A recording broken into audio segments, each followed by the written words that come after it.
In sports, sometimes it's like they put up this big ego and then there's more vulnerability beneath. I think it's almost the opposite in music, that sometimes thing where it's like, well, people just don't get it. Like, I have all these good things and all this talent inside, but outwardly they have to be like humble and gracious and like, I really hope you enjoy this thing that I'm giving you.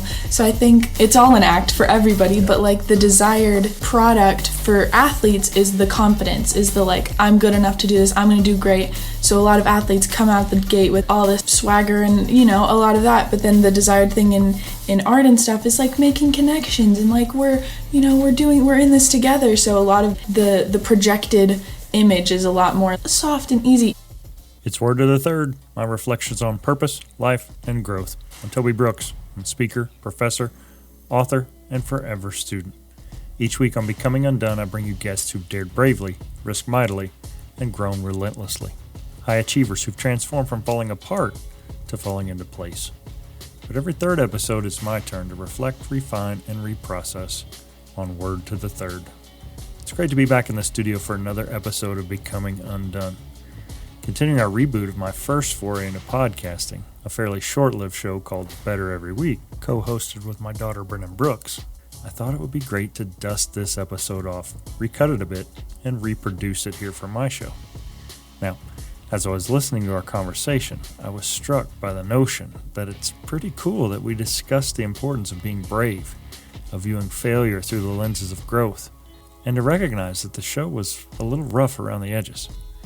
Our microphones were pretty sketchy. The refrigerator kicked on mid-conversation. I mumbled into the mic far too often, but we did it anyway. The best way to get better at something is to withstand sucking at it for a while, and we did. But after just 4 episodes, our good intentions were overtaken by the pressures, the packed calendars, and in some cases, good old-fashioned excuses. But as disappointing as that may seem on the surface, there were victories. I learned how to host and post a show. I discovered some ways not to record and how not to edit. And while I'm still, and I will forever remain, a work in progress, I got better.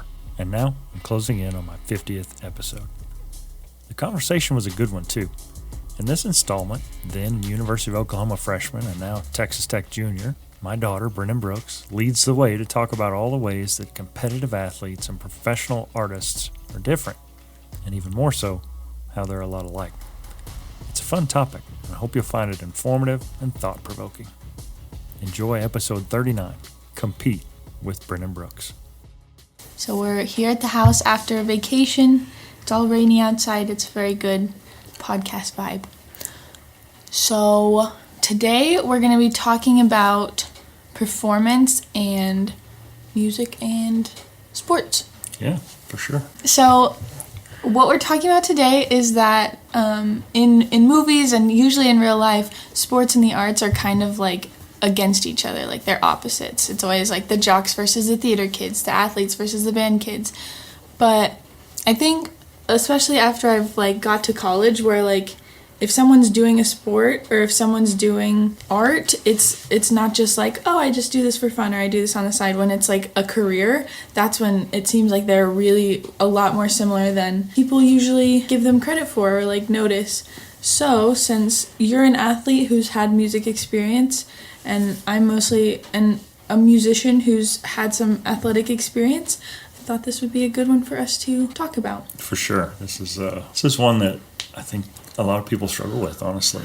I know for your brother, he had to pick, and the way the schedule is blocked, you have to make a decision. You can't be in marching band and do athletics at the same time. And I always felt like that was so tragic because you're 14 years old, and 2 years from now you're going to be a completely different human being. And so forcing someone down one path or the other always seemed counterproductive to me. And I really like schools and coaches and directors who recognize the value of being well-rounded. You're not doing a liberal arts degree, but I was intrigued by that idea because it produces someone who's well-rounded on the end, and that's really, to me, what's most important.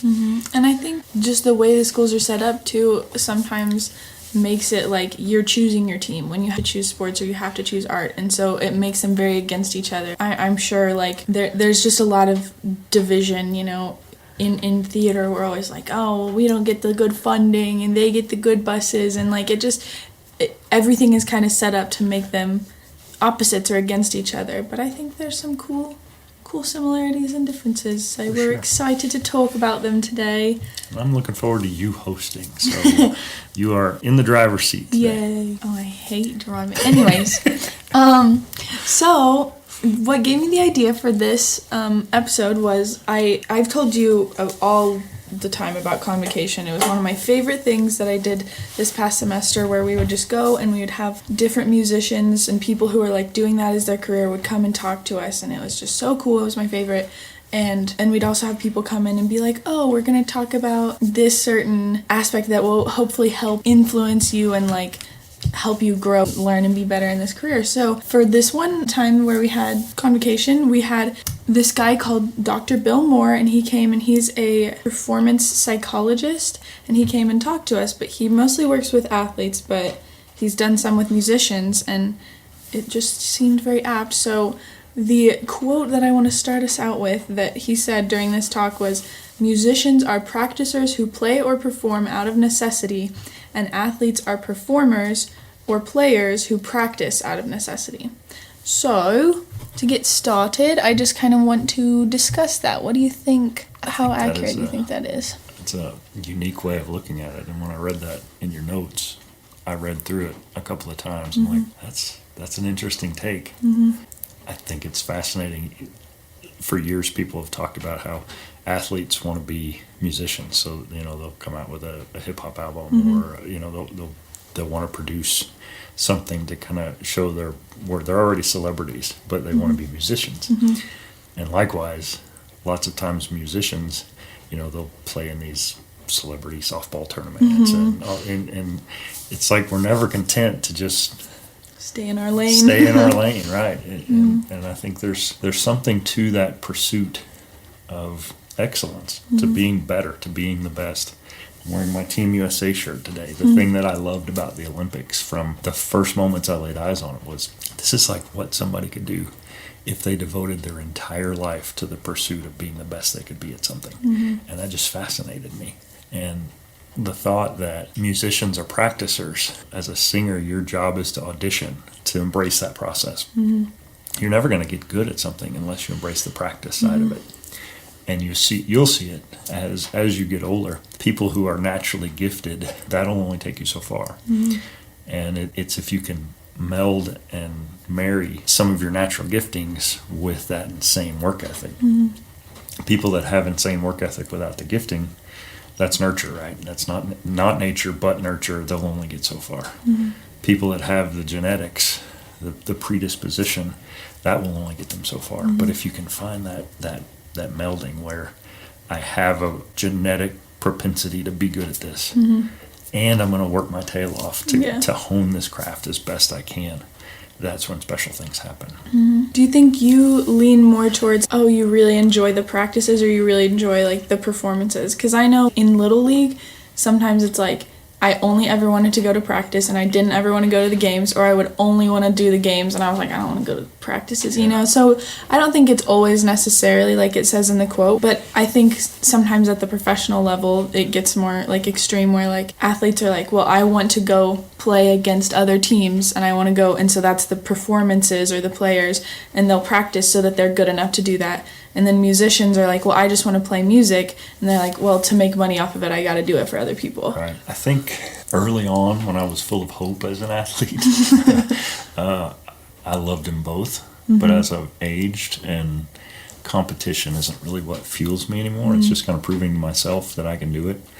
I think there's a critical step here where we recognize what practice does for us. And how it is kind of an unlocked door to success. And when you were preparing for All Region, and you would come out into this very room because it was alone, you didn't want anybody to hear you, and you would work on your craft. And you have practice rooms now, but I would venture to say it's not the same, because there's just something about toiling alone. No one sees my failure. No one sees how I fall short. All we get to see is the end product of that. And the beauty to me. And that's kind of one of the reasons I got into athletic training, is because I don't just cover the game. Like, I'm there for every practice. I'm there for things that occur before practice. I'm there for things that occur after. And I love it when I get to work with people who want to get the best out of themselves. So the next difference we want to look at, that could be a difference, but just that like this Dr. Bill Moore proposed in his talk to us, was that he said the egos in sport are much lower than the egos in music, except gymnastics, which I thought was funny, so I wrote that down. And I also think it's probably a skewed view of what he thinks, because he was talking to a room of just musicians, so he's probably like, hey, I'm a sports guy, but like, y'all have... What do you think about that? Do you think that there's truth in that? That's a good question. I think anytime you make a sweeping generalization like that, you run the risk of mischaracterizing things. I don't know. Have you encountered big egos in your major? I definitely think I have. I think it's... I don't know. The arts have a way of knocking down your ego, but I think that's the same way that sports is, you know? There's a lot of vulnerability in both of those, so like there's a lot of time for people to be like, oh, haha, that thing that you worked really hard on, not good enough. And you're like, okay, all right, where do we go from here? What we see as ego is someone's carefully constructed, public-facing version of themselves. I was never a really skilled athlete. No Division, even 3 schools came looking for me. I was hoping to get recruited, and I wasn't. And so I was always humble out of necessity. But I've worked with athletes who were recruited by major Division I schools, and on the surface, they're super confident, and they're just brash and bold, and you'd even say arrogant. But when I work with them when they're injured, they're vulnerable. That ego is very fragile. It's very superficial in a lot of cases. And sometimes it's like Brene Brown talks about, how we armor up, how we try to guard ourselves against pain. And I think in a lot of cases, until we get to know somebody, it's really difficult to say whether an ego is authentic. Like, are they really super confident, or are they overcompensating for this feeling? Like you said, I mean, if 9 times out of 10 or 99 times out of 100 you get told no, I don't know how you can be a human being and not let that seep into your bones a little bit. Like, why not me? And so that's a bold statement for someone to come out and say, but there's a lot more to it than just, who's got the swagger and who doesn't. Yeah. And I think it's kind of, like you said, where like in sports, sometimes it's like they put up this big ego and then there's more vulnerability beneath. I think it's almost the opposite in music, that sometimes, especially because music is more, or even just like art is more subjective, it's more like, then I think sometimes artists can get this thing where it's like, well, people just don't get it. Like, I have all these good things and all this talent inside, but outwardly they have to be like humble and gracious and like, I really hope you enjoy this thing that I'm giving you. So I think it's all an act for everybody, but like the desired product for athletes is the confidence, is the like, I'm good enough to do this, I'm going to do great. So a lot of athletes come out the gate with like all this like swagger and a lot of that, but then the desired thing in art and stuff is like making connections and like we're in this together. So a lot of the like the projected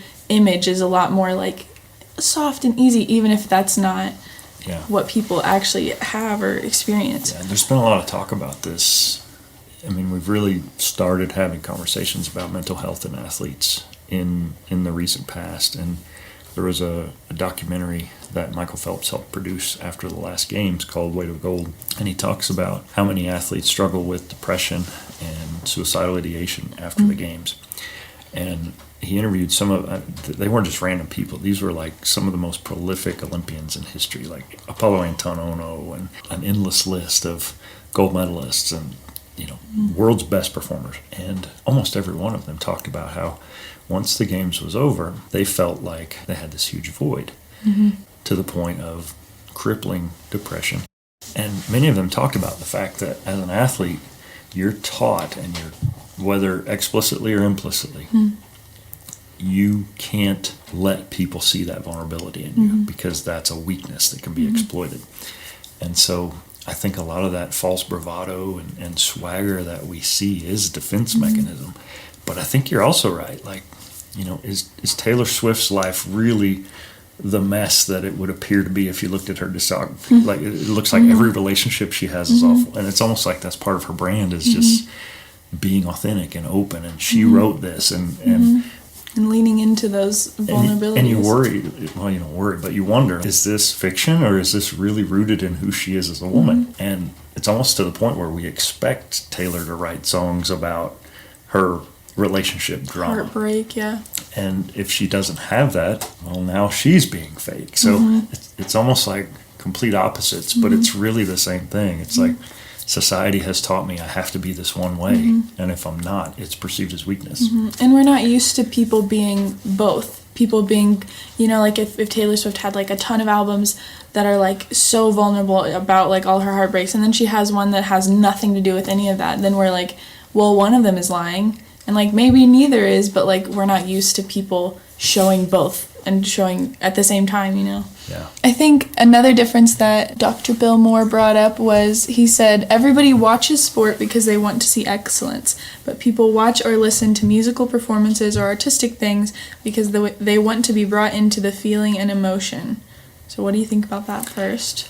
So coming back, we stopped. For those of you listening, obviously you know this, but we stopped in Branson and we watched a musical theater production. As you often do, you and your mom always kind of debrief after every performance. Oh, yeah. And something you said really kind of resonated with me. You said the point of song in musical theater is to express emotion when words kind of fail. And I never really thought about it like that, but it's true. I've never been a big fan of musicals until you came along, and I thought they were stupid and, you know, the typical male bravado thing.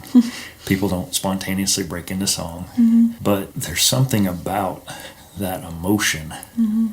And for me, it's not the up-tempo big band numbers where, you know, with the jazz hands at the end and the big note. Dances and It's whether it's the lead or a secondary character who is, you kind of get insight into their fears and the doubts that they have about themselves or about the decision they're making. Waitress has become it's regular on my playlist. I can't believe it, but Sarah Bareilles, like, just that song, She Used to Be Mine, is just, I haven't even seen Waitress. I haven't watched it start to finish.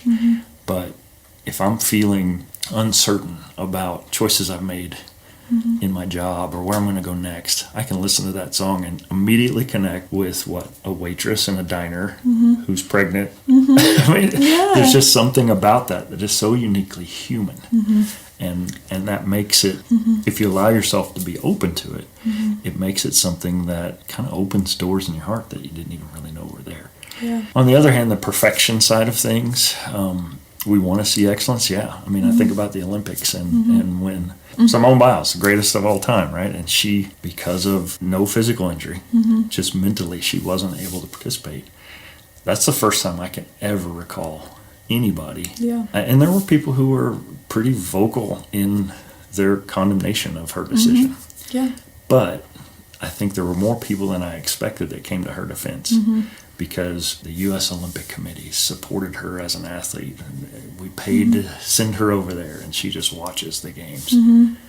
But she recognized that she was in a headspace that was dangerous. And because of that, she chose to withdraw. And is that excellence? That's something that could be modeled. You know, how many people might have tried to gut through that to horrendous result? So, there were people that would say she was a coward. What's the bravest thing to do? To go all that way, to compete all your life, basically, and to say at the last moment, I can't do this, when everything's riding on it. She's got endorsement deals, and she's got...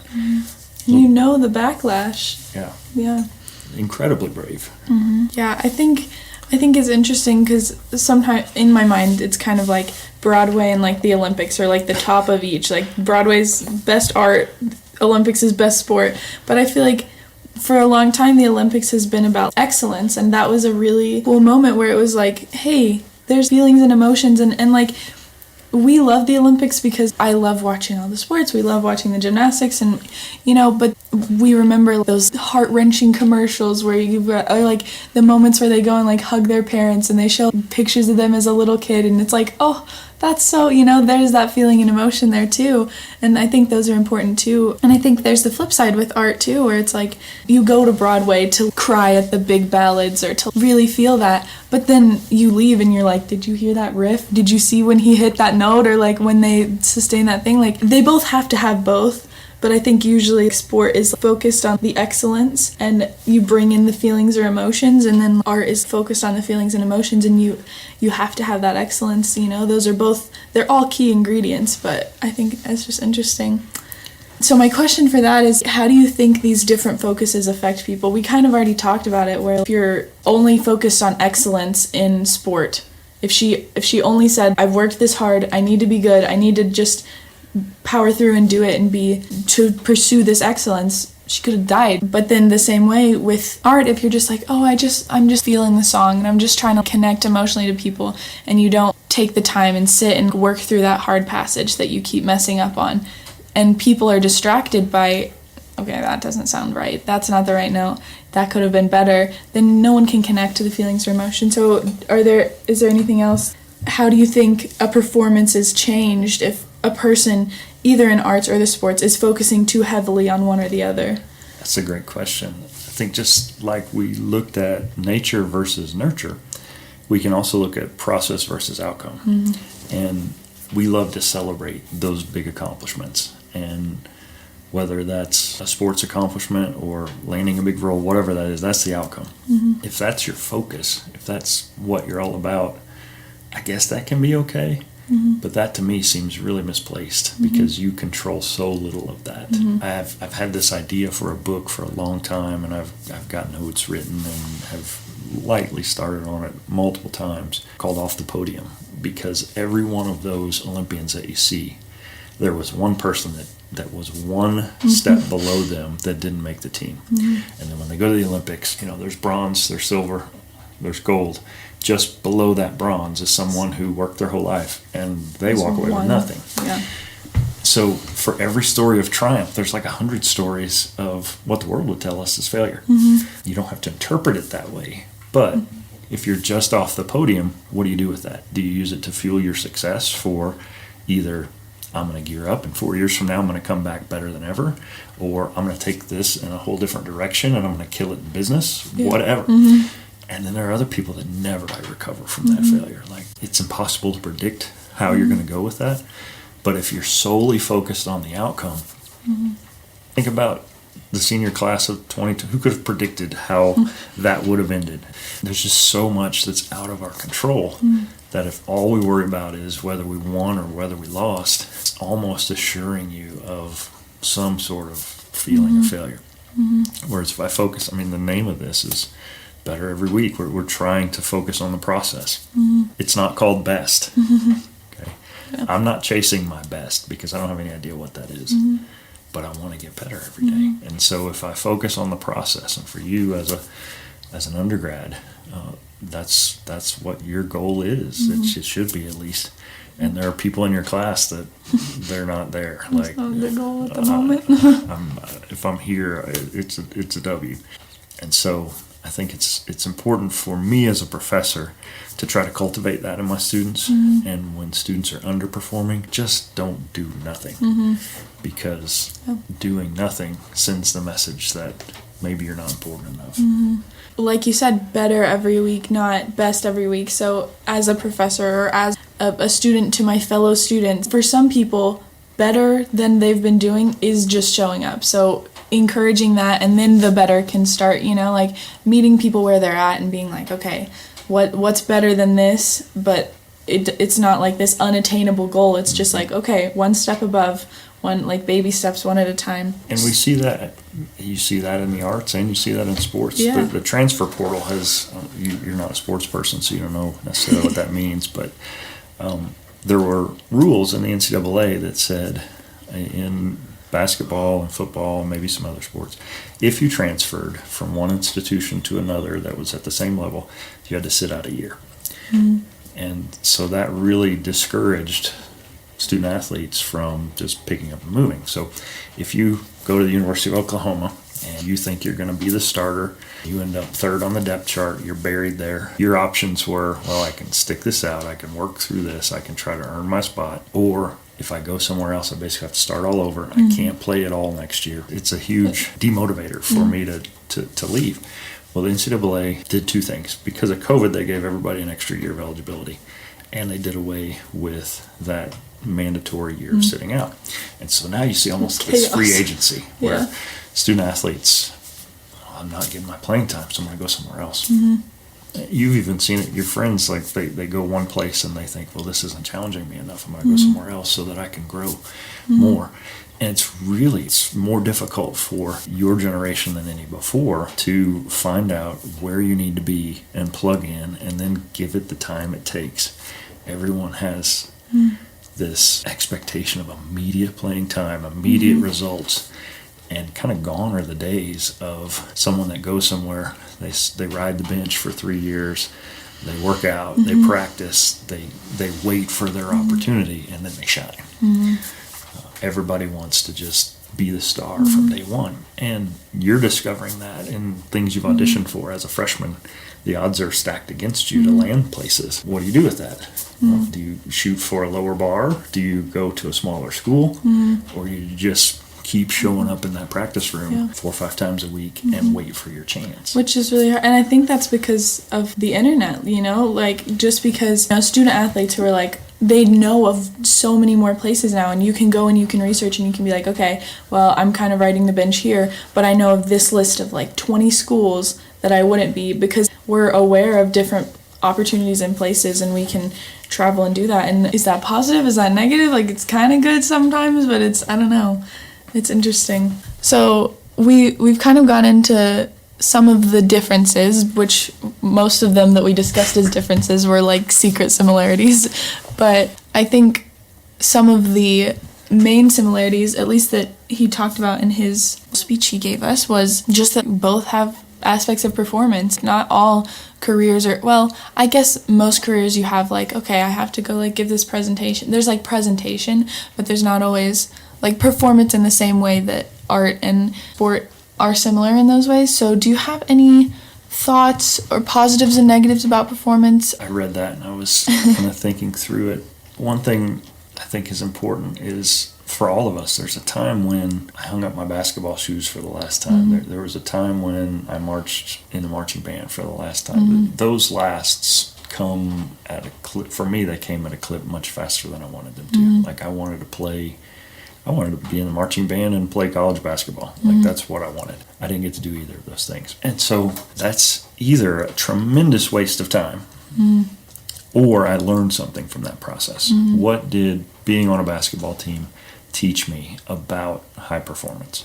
What did being a snare drummer teach me about being part of a team? And so there's just so few that get the chance to move on to the next level in whatever it is that we kind of pursued as a hobby or as an extracurricular, but there's still value in it. And so for me, I've taken things like just the headspace that I have before a big presentation. I approach that in much the same way as I did before a big competition. I've got a playlist for when I need to dominate. And, I didn't have the technology to do that, but I absolutely would have done that if I would have had it. We take little tricks like that into whatever that next step in life is. And so the context changes. We listened to Jim Gaffigan last night, and he was making fun of marching band. He's like, you put on a Captain Crunch uniform and you go march in straight lines. And he was just totally kind of railing on marching band, but I learned how to work as part of a team. I learned how, if you want to be the best, you can't just, it's not just 9 to 5. Like, we would practice early, we'd practice late, we'd practice together, we'd practice apart. And we achieved our goals because we kind of figured that out along the way. And that served me and continues to serve me even now. And I'm so thankful to my band directors who instilled that in us. We were a super small school. Nobody expected much out of us, but they, both my junior high and high school band directors, were really the first people to say, why not us? Well, why can't we win? And we ended up doing some things that no one expected from us, and that served all of us well. And that quote about how high performance is getting 85% of your very best 85% of the time. You cannot be on all the time. You got to give yourself some cushion. Like, there's going to be some bad days, and I might not be able to be pedal to the metal all the time either, but more often than not, I want to win the day. And those are lessons that I learned in both music and sports. Yeah, and I think it's interesting, like when you were talking about like marching band being important, but you said you learned a lot about being a part of a team, and you learned about practicing with other people and creating good art. And I think that's funny because, you know, that's what we were talking about before, where like music is usually focused on the connection. Like, it's not just you, like you're learning how to be part of a team, and you're being part of like the feeling and the emotion and stuff. And so that's why I think it's interesting, like you said, when students have to choose one or the other, that I think you can learn a lot about performance, and you can learn a lot about how to just interact with the world from either. You can learn those same lessons. Maybe it'll be easier if you go into sports to learn how to have that work ethic and how to just really remain cool under pressure and that kind of thing. And then if you go into art, you learn a lot more about teamwork, and you learn more about emotions and how to deal with those and how to express those. But you can learn both and everywhere. And I think that's why it's really important in our world today to unify both of those in sport and in art, like reconcile those where a lot of the time sport is focused on excellence, to say, hey, it's okay to express your emotions and put all of those into sport as well, and do the same thing in art, where we say, okay, it's really great to express these feelings and emotions. Make sure you're pursuing that excellence. Make sure you're learning that work ethic, and to kind of make it more well-rounded. So it doesn't matter if a kid chooses basketball or band, they'll learn both either way, and maybe learn it in different ways. So how do you think training and preparation affects a performance? Think about this in terms of rehab. So in rehab, if I'm trying to help you get back from knee surgery, early on in rehab, we'll do skills called feed-forward skills. That's where you know exactly what's expected of you. So a 100-meter dash in track would be a feed-forward skill. I'm here, I've got to get to there. Nothing is going to change. I don't have to react or respond to anything but the gun, and from that point on, it's all about the decisions that I make. That's feed-forward. That's simpler. And we do it early in rehab because you're not yet fully recovered to the point where you can react and respond. Compare that to something like you've been handed off a football in the backfield, and you've got to try to get to the end zone, and there's 11 defenders all coming at you from different directions and different speeds and different heights and different weights, and you've got to try to elude them. That's a feedback skill, and that's harder because you're having to react and respond to someone else, and you don't have the benefit of knowing what they're doing. And so when we think about preparation and performance, there's very little in the arts that's feedback. It's like, this is the script, this is the blocking, and we want to drill down on this and get this as perfect as we can. And we don't want any feedback.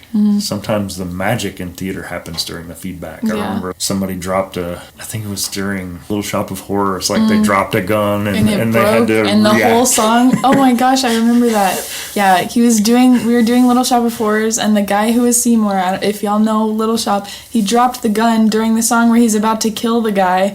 And the whole song is about him killing him with this gun. So he had to change all the words. But he did it. And you're right. It's so memorable. And feed forward would say that was absolutely not what we planned to do. It didn't go according to plan. And a talented performer can still salvage that somehow. A lesser performer might have just crumbled or frozen or whatever. In athletics, we don't usually have that benefit. I can't predict where you as my opponent are going to go. I can watch film and I can try to learn as much as I can about your natural tendencies, but my success really depends on how I adjust and adapt to those unknown variables. And there's so many more unknown variables in athletics than there are in the performing arts. That doesn't make them better or worse. It's just mentally it's a different approach.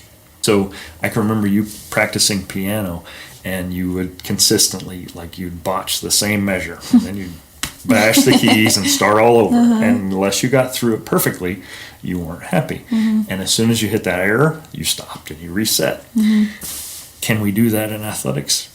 Not as often. I mean, I can work on footwork. There are certainly fundamentals of my swing. I mean, I think about your brother doing tee work. He never got to play tee-ball. We moved him right into kid pitch, but at 15, he still does tee work, and it's to refine his swing. But is the ball going to ever be on a tee for him? No, it's going to be pitched to him, and he's got to react and respond to the speed and the spin and everything else.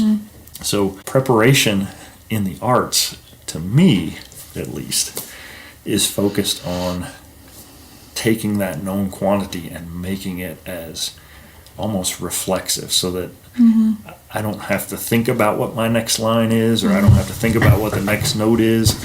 I just emote it. Like I can still play cadences that we played in high school because they were reflexes. We drilled down on them so many times that I don't even have to think about them, and I can catch myself on my way to work sometimes drumming on the steering wheel to a cadence that I played 30 years ago because that was perfection. And in sports, it's a different, perfection is, I went 7 for 7 from the field, but I still made mistakes, but it's just a little bit of a different approach. I think it's interesting because, like you said, with the feedback in sports, because you're competing against, you're opposing someone, the feedback is because you're trying to do all you can that they don't know what you're doing and that they'll be surprised with what you're doing. And then you as a person are trying all you can to predict what they're doing, and so it's very much opposing to the other person, whereas like you said, there's a little bit less of that feedback in the arts, but in the arts the feedback is more like, okay, my fellow actor in this scene, we're trying to build this emotion together, or we're trying to more like the feedback is how you can build up the product with somebody else. So athletics, it's against, and then in the arts I think it's more like together, which again neither is bad because both are essential. And I think, like you said, with the preparation in both, the point of preparation is to do all you can to control the controllables. I'm going to do all that I can to know my blocking, know my lines, or know this piece of music like the back of my hand, so that it gives me the space to have that feedback with my fellow musicians or my fellow actors, because we all know our parts, so we can just be in this moment together. And then with sports, it's like, I'm going to do all I can to do the footwork, do the drills, know how all the tactical different, the plays and stuff, so that you're not thinking about the things that you could have known before. Yeah. I think one thing we haven't even really discussed yet is the impact of the crowd. And I think about the shows that I saw you participate in high school. Opening night was almost always the best. If there were 2 shows, go the first night, because the crowd tended to be liver. The lines were the same, delivering the same performance, but you were feeding off the energy of the crowd, and that made for a more believable, a deeper, a better performance. Same thing's true in athletics, where if the crowd is lively and you find levels within yourself that maybe you didn't know were there, and that's one difference from running on an empty road versus running in the Olympic Stadium for a gold medal. Which of those motivates somebody? Yeah. One of my favorite things that he said in this talk, I loved when he said that performance is not about getting better, so you have to just accept all the mistakes that happened during that time. Because I've never thought about it that way. Like you said, I'm more of a practicer, and I perform because I like doing the practicing, and in order to keep doing the practicing, you have to do some performing. But he said sometimes he's seen when he's worked with musicians that they can get so in their head and can beat themselves up about, okay, what did I do right? What did I do wrong? But then will focus on the one thing. They're like, oh, I messed up this measure, I messed up this part, I botched this line or this monologue, and they can't remember any of the positive things about their performance because all they can think of is that one thing that they did wrong. And so he was like, performance is never about getting better. When you're practicing, when you're preparing, that's when you're like, okay, I'm gonna do this right, I'm gonna do this, and it's that growth mindset. But when you're performing, the goal is not to get better, so you don't have to worry about any of the mistakes that happen because that wasn't the point. And I don't know, I really connected with that. What do you think of that? And especially related to sports. Yeah, I think when I read that, I thought about playing drums in church, we're taught that it's not performance. Like worship is not performance. And me, I struggle with that because I want to do my best. I want the actions of my hands and feet to lead people into a deeper place. And I can't do that if I'm ill-prepared. And that's a real challenging space for me to navigate because I have to view it as performance, but I don't want to. But I would say in that respect, I tried to get better during every performance. It's not a grand stage. It's not like the worship band that I play in. We're not touring the country and we're not playing to sold out arenas. It's our church, and I love the people there, and I want to do good. And I do bonk sometimes, and I almost liked it better when your brother didn't know as much about percussion, because he recognizes when I bonk now much better than he used to. And that's another thing. Going back to our discussion on Little Shop, it's like the better you prepare, the better equipped you are to kind of cover those mistakes and kind of make up for, kind of whitewash over some of those things so they don't look or feel quite so obvious. But I think for all but the upper crust of humanity, we have to fall in love with the practice. Yeah, for sure. We can't all be Usain Bolts. We can't all be, the best of the bests. But we can all be the best of us. If it's me versus me, that's a battle I can win. If it's me versus a world-class percussionist, I'm going to lose every time. So maybe we should amend the statement that it's like performance is not about getting better. So you have to recognize all your mistakes and you can grow from them, but the purpose was not, you can't keep beating yourself up about mistakes you made in a performance because you were focused, your focus is not there. Well, I think in an athletic standpoint, this to me shines a spotlight on the people who don't practice well, and they just want to show up for the game and they want to start. They complain if they don't get playing time. Your opportunity to improve is not, if you're a college football player, it's usually not on Saturday. It's Sunday through Friday, and that's where you need to focus. And unless we're willing to accept that, we're probably not ever going to be the best version of ourselves we can be. So use your opportunities to get better. Don't make your opportunities to get better, because that's when it's forced to be during performance when you haven't utilized your preparation time. Despite what television, social media, and a host of other sources might try to tell us, excellence is excellence. It doesn't matter if it's on a field, a court, a stage, or a boardroom. For the high achievers among us, it's more about the steps toward success and continuing to remain true to the vision than it is about pointing out how we're perhaps different from others. As Brynnan pointed out, giving our best effort and remaining true to our purpose, that's a universal currency in earning our chances to succeed.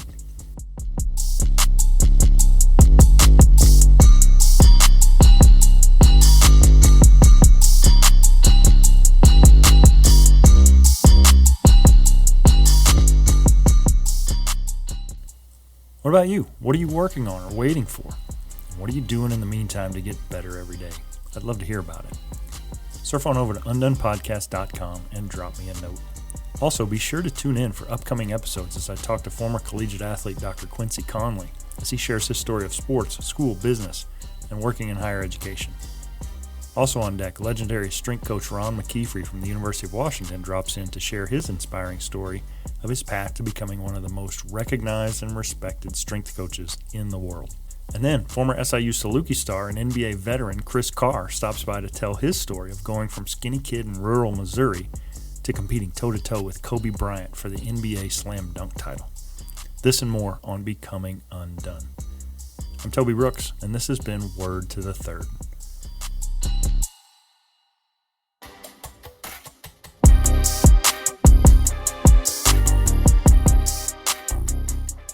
Becoming UnDone is a Nitro Hype creative production written and produced by me, Toby Brooks.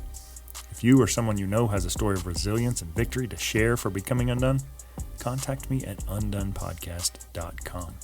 Follow the show on Facebook, Instagram, and LinkedIn at Becoming UnDone Pod, and follow me at Toby J. Brooks. Listen, subscribe, and leave us a review at Apple Podcasts, Spotify, or wherever you get your podcasts. Till next time, everybody, keep getting better.